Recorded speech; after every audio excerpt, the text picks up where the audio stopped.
This is Marcos Patchett for the Academy of Astrology. Today I'm just going to be talking about the traditional meanings of the ascendant in astrology. As you know, the ascendant is the sign that's rising on the eastern horizon.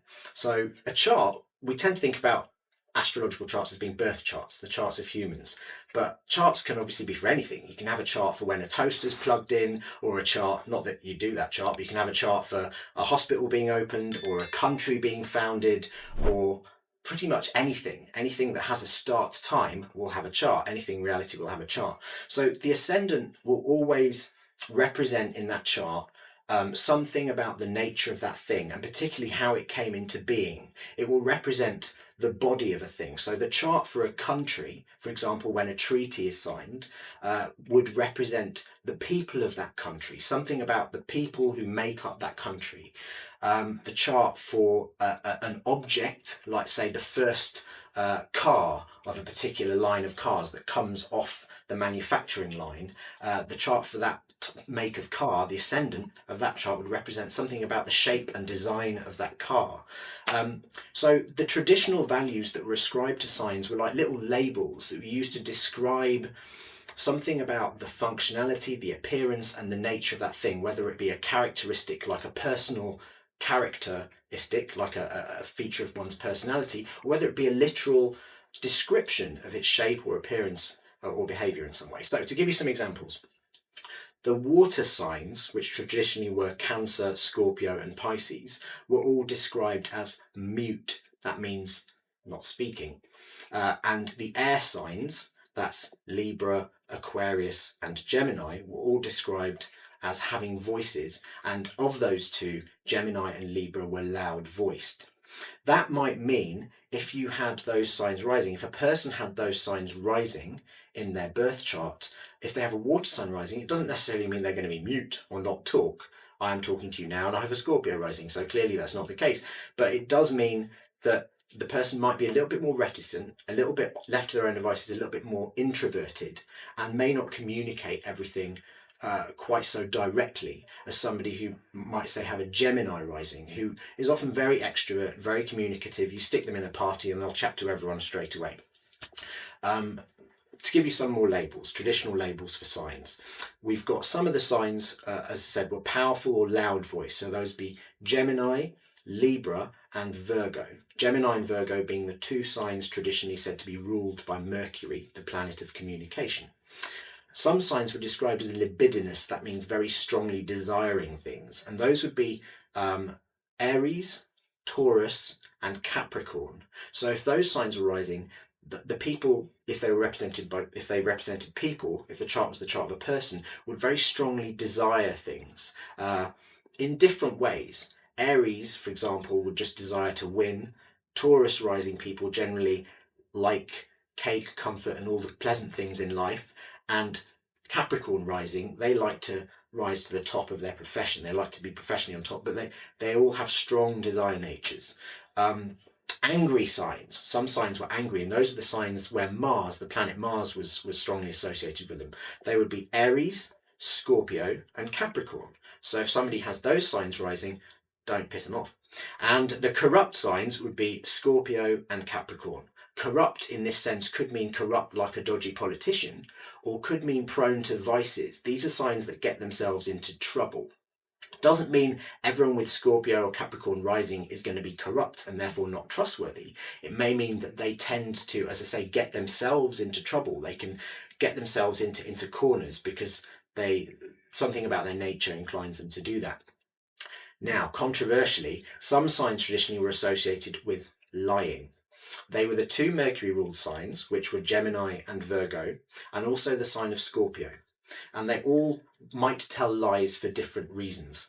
The Gemini rising signs, Gemini is a Mercury ruled sign and it's an air sign. It's very playful. So they would tell lies just because it was funny, because it was a laugh, because why not? Because you can have a joke with it. Virgo rising might tell lies because it's about, as Winston Churchill said, lies, damn lies and statistics. They like everything to be ordered and properly arranged. So even if it doesn't exactly seem true, if it fits into the right box, then they'll kind of make it true. So Virgo will kind of tidy things up so they look right.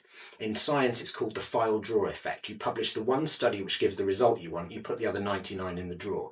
And then Scorpio might tell a lie because it's a strongly emotional fixed sign and it wants what it wants, so it'll almost make itself believe the lie in order to get what it wants. However, these signs, the same three signs, were also described traditionally as being generous of soul.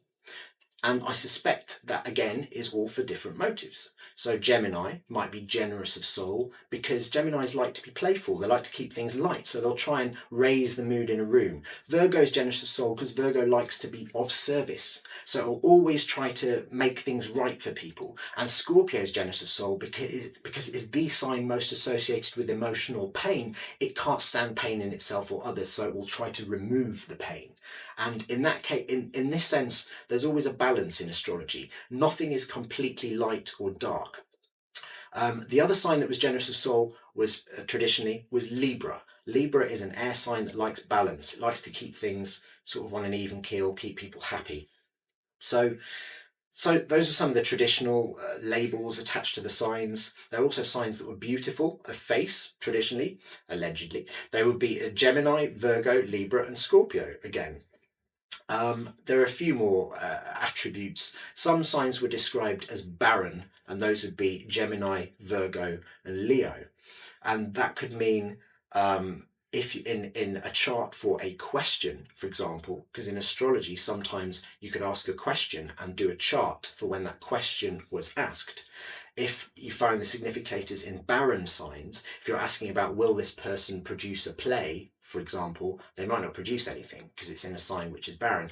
Or if you're asking a question about conception or fertility, in traditional astrology that was done, then maybe not might be the answer. You'd have to weigh up the whole chart though, because there's a whole bunch more factors that would go into that. Finally, there were some very specific masteries that were described for some of the signs. So Rod mentioned Donald Trump's chart. Obviously, he's very much in the news at the moment. Leo rising. Now, Leo's mastery traditionally was described as cleverness, slyness, and deceit, and a sign which had many cares and sadnesses. Now, we all think of Leo as being very flamboyant, in line with the main, the performer, the showman. But being the king has a cost. And that cost is often that one feels quite alone. You have to be strategic. You have to be on your game, and it carries a weight of sadness with it because you can't share everything with everyone if you're the king.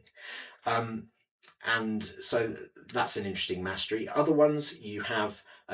Sagittarius was also described as a master of strategies. Capricorn was another master of stratagem, and Scorpio was master of cares or sadnesses. So these signs had particular, so the strategic signs were Sagittarius and Leo. Capricorn was also a strategic sign, although not a fire sign, it'd be much more methodical. And Scorpio was a sign which had mastery over the emotional domain.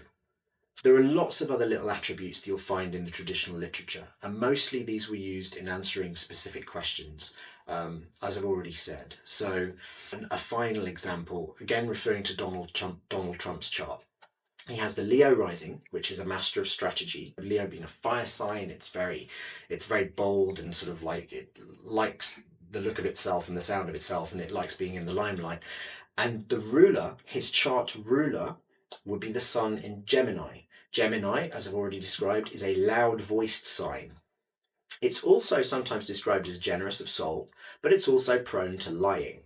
So you have somebody who is strategic, who is probably a little bit more prone to sadness or cares than he might otherwise be, and somebody who might lie or might be quite generous. And these are really, really basic. There are loads more intricate, involved ways of interpreting a chart, but even just looking at these very basic sign labels and descriptions in traditional astrology, you can begin to get some information. So anyway, that's it from me. I've been talking for too long probably already. So if you like this video, please subscribe to this channel. If you're interested in looking at our course, please email us. Also find us on Facebook. We've got a Facebook page. So thank you for watching. 按赞、订阅、分享，谢谢大家观看到最后。